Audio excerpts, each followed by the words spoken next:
A few weeks ago, I built up this VPP fully carbon frame from AliExpress. In this video, which is part 2 of the series, I'm going to go over how it's been riding so far, the geo, the way I built it up, any problems or issues that may have arisen, and a couple comments and people have had when they've seen the frame. Right after the intro, we're going to jump into it.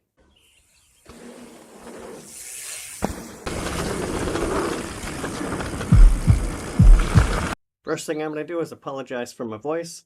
I'm still a little sick, but I need to get this video out, so we're going to roll with it, right? Everything I'm going over is split up into chapters. You can check it out in the bottom of the video there. If you just want to jump over or jump back or see something, feel free to do that. First thing we're going to go over is how this frame's been riding. Well, I gotta say, I'm actually really impressed. The frame has been riding wonderfully. It loves flow trails and light single track.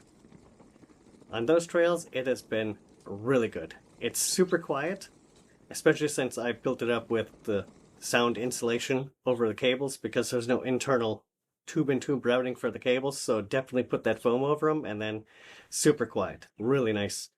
With those in, no issues with noise. It's probably one of the quieter bikes I own, so can't really complain there. The extra couple euros I had to spend on that foam insulation, it doesn't break the bank. I'm still saving a buttload of money using this frame over a legacy frame.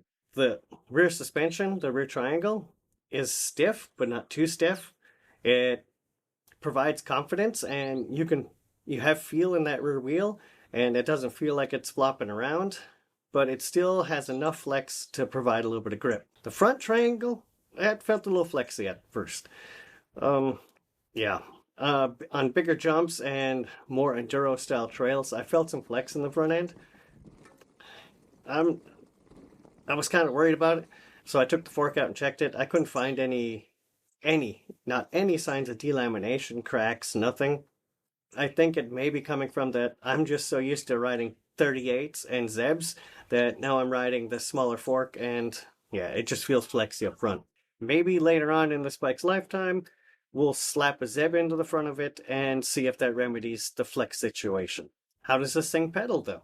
Actually, it pedals pretty well. They did pretty good on the anti-squat. It doesn't bob too much when pedaling, and it doesn't lock the suspension all the way out when you're in a really low gear. It still has a little bit of suspension, so it provides a little bit of grip. It isn't the best anti-squat I've ever felt, but it's definitely not bad. It's nowhere near the worst.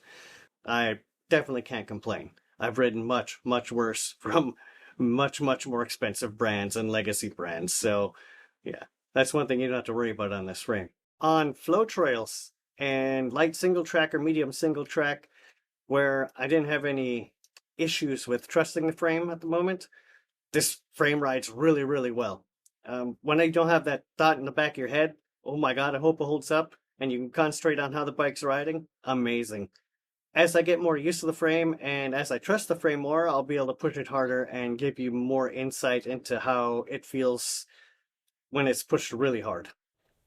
Let's move on to geometry. So, as was mentioned in the comments in the first video, my fork's a little longer, 10 millimeters longer than what they use for their geo numbers.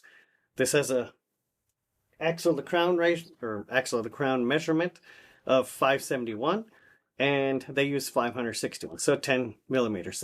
That's going to change the geo a little bit, but I wanted to run 160 millimeters up front, 150 millimeters in the rear. Right now, the way it's built up, the head angle is 64.4 degrees. I think I mentioned that in the first video. We're covering it again in the second video. It's also 65 degrees if I place 10 millimeters or a centimeter underneath that rear wheel. Effective seat angle, I forgot what they have in their chart, but at my ride height, because if you notice, the seat angle is pretty slack, but it also meets forward of the bottom bracket.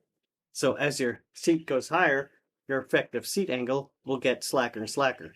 At my ride height, it is 76.6 degrees, which is pretty close to their geo chart, I believe, and it's also really good for pedaling. This bike feels really planted when pedaling it up a steep hill. The wheelbase, the way I have it built up, is 1188. I think their measurement was 1185 or 1182 or something. Of course, the fork's a little longer, pushes the front wheel a little farther, so it's going to be a few millimeters longer.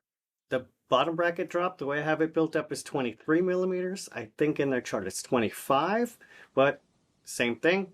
Front's 10 millimeters higher, so that's going to raise the bottom bracket, and it's a 2 millimeter difference. One thing we covered in the first video, but I seem to have found later on, they are on the internet, is the torque specs for the pivots. They are on the internet. They're in a picture on one of the AliExpress descriptions. I will put the picture here, and I'll also post it on my page in case you guys want to get to it. I'll post it in my comments or something, and you guys can check it out. Yeah, it only shows like a couple pivots, and it says max 20 millimeters. I think they mean Newton meters, obviously. We're going to move on to the couple little quirks, couple of issues I've had with the frame while riding it. The first issue popped up after putting it on my bike rack on the back of the car and driving 650 kilometers down to Fokker seat. When I got down there, coming out from the top and the bottom of the headset was a little gray sludge. I've ran into the same problem with cube bikes, where the headset bearings sit directly on the carbon, and from the vibration they kind of eat their way in a little bit and settle. It happens to pretty much all bikes built like that. After you ride them a few weeks, the headset bearings settle and they crush in a little bit. Not a big deal. Pull out the headset. You can leave the bearing in, but you need to put a couple tiny little spacers between the cone and the headset cap. Raises the headset cap, pushes that bearing a little farther in, and then you won't have that play. My only real issue was that seal on the Cane Creek was dragging really hard, so it was binding the front end a little bit. It's nothing that's gonna destroy your bike, but it will eat a groove into the paint over time. So added those two thin spacers, good to go. This is actually also a common problem with integrated headsets because that's a hard tolerance to get perfect, especially on carbon frames. So most internal headsets, they come with 1 or 2 spacers at the bottom and 1 or 2 spacers at the top. I just collect them over time as I build the bikes, and I use them as I need them. As I said, there's also spacers for the bottom. I have not needed one yet, and actually haven't needed one on any carbon frame yet, so we'll see how that goes in the next update on this bike. The only other issue I had, and I mean, the headset issue isn't really an issue, that's common on even legacy frames, but the other issue I had was transmission. Torque to 35 Newton meters like it's supposed to. After a few rides, it would rotate forward a little bit. The little metal plate back there that catches it and doesn't let transmission keep rotating forward would actually slip on the inside of the frame. I don't know what the issue is. The measurement of the frame is actually the exact same as both other frames I have that are UDH compatible. So I don't think it's a tolerance measurement. I think it was just slipping on the paint or something. I can't really explain it. All I did was torque it a little tighter. I'm a little over 35 Newton meters. I think I'm at 42 Newton meters now. So don't tell SRAM. I am over torquing their stuff. Yeah. But that remedied the problem. I haven't had any issues since, and happy days, right? As I said in the first video, one of my first tests with this bike was taking it down to the Fokker Sea and going to a festival with it and riding it on the lake bike trails down there. I love those trails. They're very mixed up. You have from real easy green flow trails all the way up to some really difficult enduro trails with some jump trails mixed in there. A really good time. While I was down there, I was also a little ill. I wasn't 100%, so I didn't make any videos while I was down there. I planned on it, but I didn't really want to carry around the video gear, the extra weight, and I didn't want the extra stress. I just wanted to ride my bikes, enjoy the company of the people I met down there, and actually just concentrate on my riding, especially riding this. I feel if you have a camera strapped to you, you ride different, you think different, and you're just not as involved in your riding. You're always have that, ooh, got a camera on me thing in your head. So I just rode.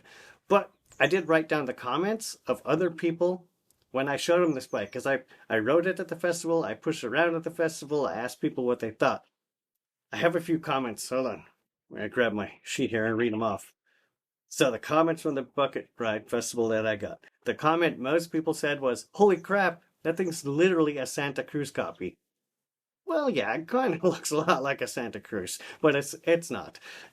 Angles are different, and the hardware is completely different.